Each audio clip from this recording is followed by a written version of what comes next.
DT9205A আমাদের দেশের বহুল প্রচলিত একটি মাল্টিমিটার। মোটামুটি কম দামের মধ্যে ভালো একটি মিটার বলা চলে।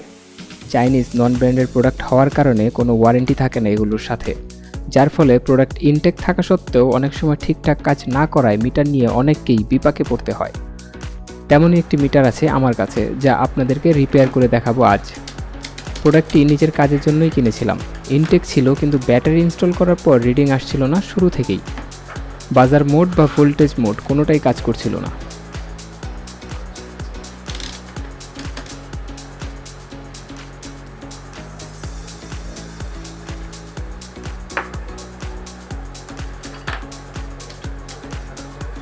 মিটারের সাথে আসা টেস্টিং পোলগুলো খুব বেশি ভালো মনে হচ্ছে না, এগুলোতেও সমস্যা থাকতে পারে, তাই নতুন একজোড়া টেস্টিং পোল দিয়ে ট্রাই করব এখন।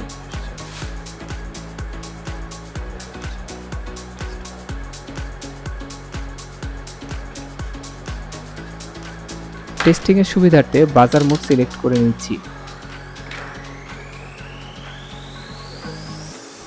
কিন্তু তাতেও কোনো লাভ হলো না, কোনো রিডিং আসছে না। কোনো ওয়ারেন্টি না থাকায় সিদ্ধান্ত নিলাম নিজেই ঠিক করব আর আপনাদের সাথে ঠিক করার পদ্ধতিটা শেয়ার করব। শুরুতেই আমি এর উপরে রাবার কেসটি খুলে নিচ্ছি। মিটারটি খোলার জন্য কম্পার্টমেন্টের একটি নাট আর মূল বডির একটি নাট খুললেই কাজ শেষ।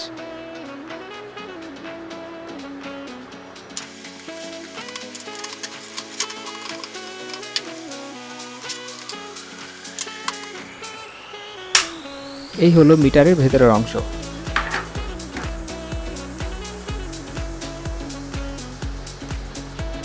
এখানে আমি আমার সমস্যা পেয়ে গেছি।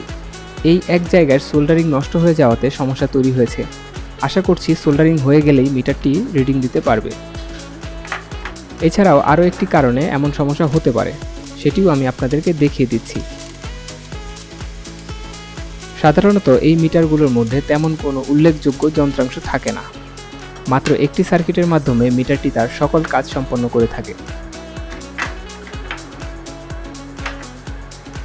মিটারের ডায়ালের এই অংশটিতে অনেক সময় মরিচা পড়ে যায়, তখন মিটার রিডিং দেয় না বা ভুল রিডিং দেয়। তখন এই অংশটিকে কোনো কিছু দিয়ে পরিষ্কার করে মুছে নিলেই মিটার আবার ঠিকঠাক কাজ করবে। যদিও আমার মিটার নতুন হওয়ার কারণে এখানে তেমন কোনো সমস্যা নেই।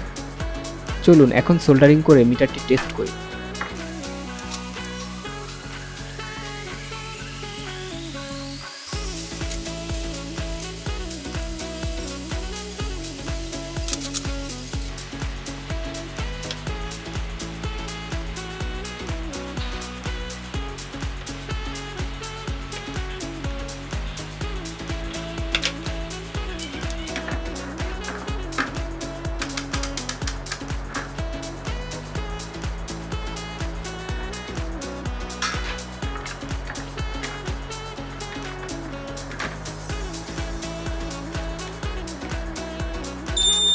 এখন মিটারটি ঠিকঠাক কাজ করছে।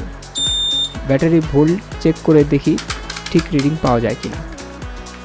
এটি একটি 3.7 ভোল্টের ব্যাটারি। হ্যাঁ, রিডিং ঠিক দেখাচ্ছে।